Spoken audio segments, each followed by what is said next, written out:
80 দশক আগে সেখানে একটা রাস্তা ছিল না। 80 দশকে সৌদি সরকার তার অর্থায়নে একটা মসজিদ স্থাপন করেছে। বোখারা, তাসকান, সামারকান, উজবেকিস্তান, কাজাখস্তান, যে দেশগুলি ছিল রাশিয়ার অঙ্গ এক প্রদেশ, যেখানে জন্ম হয়েছিল ইমাম বুখারী। সেই বোখারা, তাসকান, সামারকান্দে ৭৫ বছর পর্যন্ত একটা কোরআন শরীফ তেলাওয়াত করার সুযোগ মুসলমান পায়নি। কোন দোকানের মধ্যে, লাইব্রেরির মধ্যে কোরআন শরীফ বিক্রি হতো না। শুধু তাই নয়, আপনারা জানেন ইরান যে ইরাক ছিল,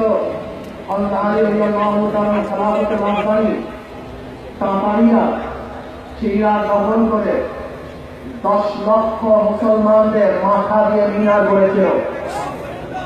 আপনারা জানেন তুর্কিস্তান মুসলমানের শেষ খেলাফত 750 বছর পর্যন্ত মুসলমানের খেলাফতের ভিত্তি ছিল তুর্কিস্তান।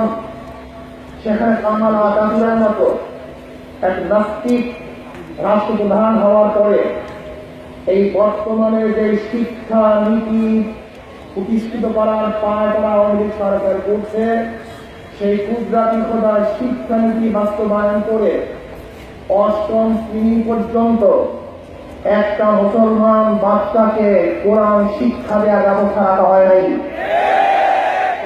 শিক্ষা দেওয়ার ব্যবস্থা করা হয় নাই। আপনারা জানেন এই বাংলাদেশ কোন খ্রিস্টানদের দেশ নয়, এই বাংলাদেশ কোন ইহুদিদের দেশ নয়। আজ আমি আওয়ামী সরকারকে বলতে চাই, আপনার এই সিলেবাসের মধ্যে সেতুটা দুলছে, এর মধ্যে 47-এর দেশ ডিভাইডেডকে অবজ্ঞা করা হয়েছে। শুধু তাই নয়, যদি 47-এর দেশ ডিভাইডেড না হতো তাহলে লাল সবুজের প্রধান আজকে আমরা কোনদিন দেখতে পারতাম না।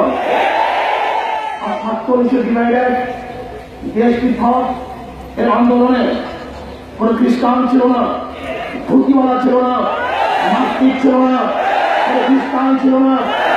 দেশ ডিভাইডের পিছনে আন্দোলন করেছে একমাত্র মুসলমান। এই মুসলমানের আন্দোলনের পিছিয়েই এই দেশ ডিভাইডেড হয়েছিল। তৎকালীন সময় যদি পাকিস্তান নামে একটা ভূখণ্ড আমরা না পেতাম, তাহলে 71-এ বাংলাদেশ কোনদিন স্বাধীন হতো না। আমার জ্ঞানী মানুষেরা, আপনাকে বুঝতে হবে 47-এ আজকে বাংলাদেশ নামে এই ভূখণ্ড যদি ভারতের সাথে এক থাকতো, আর জম্মু কাশ্মীর, জম্মু পাঞ্জাবকে যদি পাকিস্তানের সাথে মিলিয়ে আর আমাদেরকে যদি ভারতের সাথে মিলিয়ে দেওয়া হতো, তাহলে কিয়ামত পর্যন্ত আন্দোলন করতে পারতাম। বাংলাদেশ নামে স্বাধীন দেশ আমরা করে দিতে পারি না। সেই সময় সবচেয়ে বেশি বিরোধিতা করেছিল হিন্দুরা। সেই তাই নয়, যখন বাংলাদেশে 1911 সনে ল এসেছিল, তখন নওয়াব সলিমুল্লাহ প্রস্তাব দিয়েছেন ঢাকাতে একটি ইউনিভার্সিটি স্থাপন করার জন্য।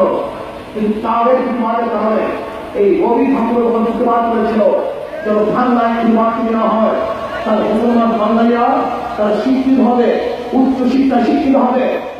তারা ইউনিভার্সিটি স্থাপন করা হোক। 1911 সনে বাংলাদেশের এই ভূখণ্ডের মধ্যে রাজধানীতে যে ইউনিভার্সিটি প্রস্তাব হয়েছিল, একমাত্র হিন্দুদের প্রস্তাবেই, বিরোধিতার কারণেই সেই 1911 সালে বাংলাদেশে ইউনিভার্সিটি স্থাপন করা সম্ভব হয়নি। ইউনিভার্সিটি স্থাপন করা হয়েছিল 1921 সালে নওয়াব সলিমুল্লাহ প্রস্তাবে। কোন খ্রিস্টান, কোন হিন্দু, কোন নাস্তিকের প্রস্তাবে এই ইউনিভার্সিটি করা হয় নাই। তার ইউনিভার্সিটি মুসলমান ইউনিভার্সিটি, এটা কোনো নাস্তিক থাকতে পারে না।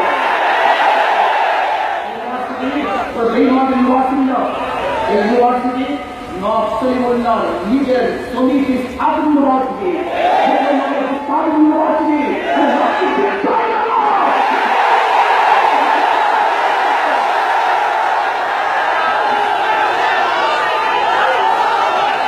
তাই নয়।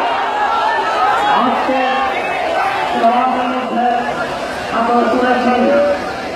লিখেছেন গ্যাস টেবিল নামেও কোরবানি করলে তা খাওয়া বৈধ হবে। এটা শেখ হাসিনার জন্য খাওয়া বৈধ হতে পারে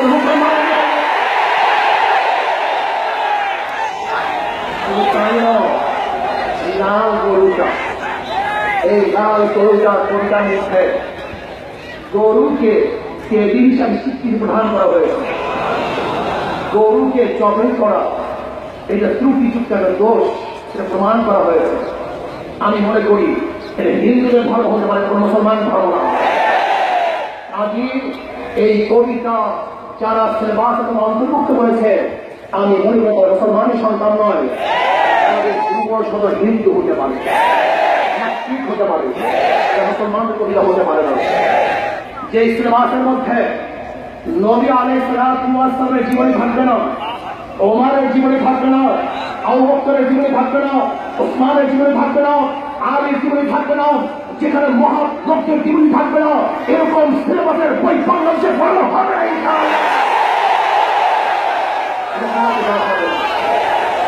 আমরা আগে বলেছি ইসলামী আন্দোলন বাংলাদেশ শান্তিপূর্ণ ধারাবাহিক আন্দোলনের ইচ্ছা আছে। যদি আপনারা ভাঙচুর চান আমরা করতে পারি, যদি এখনো করবো।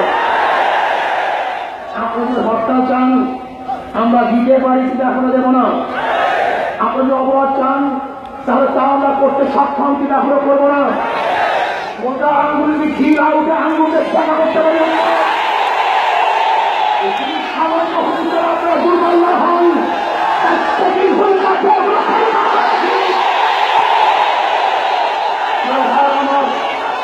আজকে আমি বাংলাদেশ সরকার বলে চাই, মুসলমানের ইতিহাস, কবরের ইতিহাস, মুসলমানের ইতিহাস, বহুদের ইতিহাস, মুসলমানের ইতিহাস, খানদের ইতিহাস, মুসলমানের ইতিহাস, রক্ত দেওয়ার ইতিহাস, মুসলমানের ইতিহাস, জীবন দেওয়ার ইতিহাস, মুসলমানের ইতিহাস।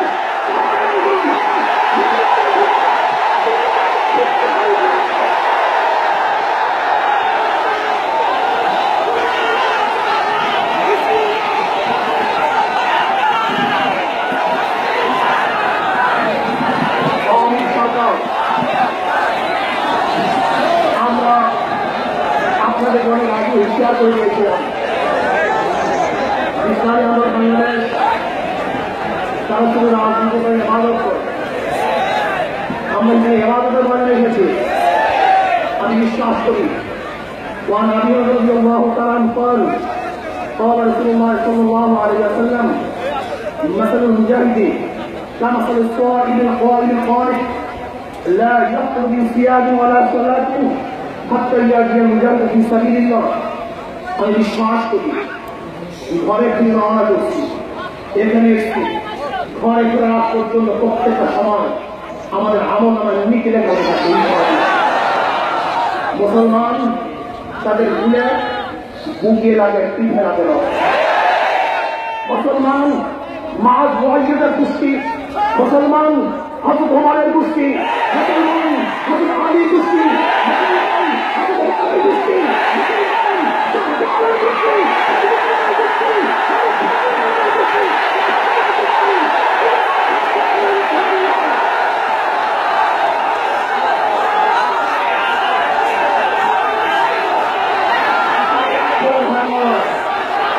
আমরা বক্তৃতা করেছিলাম যে নাস্তিক আস্তিকদের লড়াই শুরু হয়ে গেছে। বক্তৃতা মনে আছে তো? নাস্তিক আস্তিকদের লড়াই শুরু হয়ে গেছে। এই লড়াই থেকে নাস্তিকরা মুসলমান হচ্ছে, নাস্তিকরা হবে না মুসলমান হবে না। মুসলমান হঠাৎ করে গোষ্ঠী নেওয়া যাবে না। মুসলমানরা থাকবেন নাস্তিকরা থাকতে হবে। মুসলমানদের দেশ, নাস্তিকদের দেশ নয়। তুমি পরমাণু ফিরে যাও, আমার সময় না ফেলে তাহলে রাস্তা বন্ধ হয়ে হবে।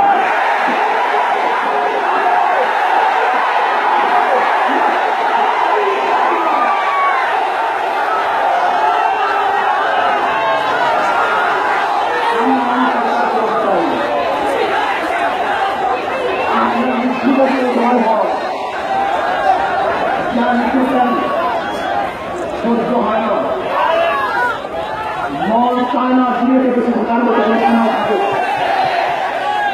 মনসায় আন্দোলন করতে গিয়ে আল্লাহকে হাজির হন, মনসায় রক্ত দিয়ে আল্লাহর কাছে ইসলামকে জিন্দা রাখার জন্য, এই জাতিকে মুসলমানকে জিতে রাখার জন্য কমপক্ষে আমার ধমনী থেকে এক ফোঁটা রক্ত হল তোমার কথা দেয় না।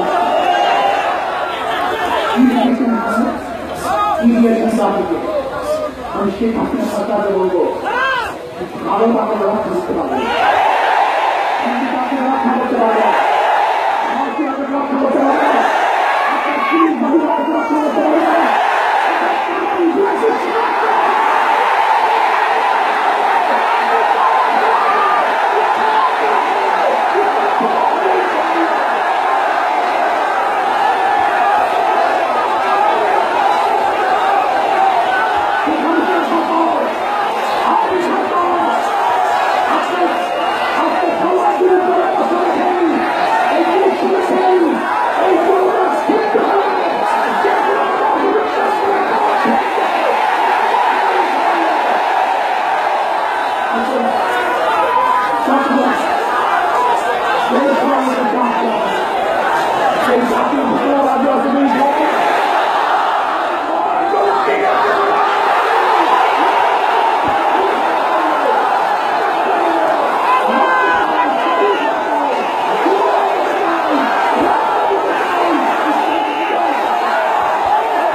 Thank you.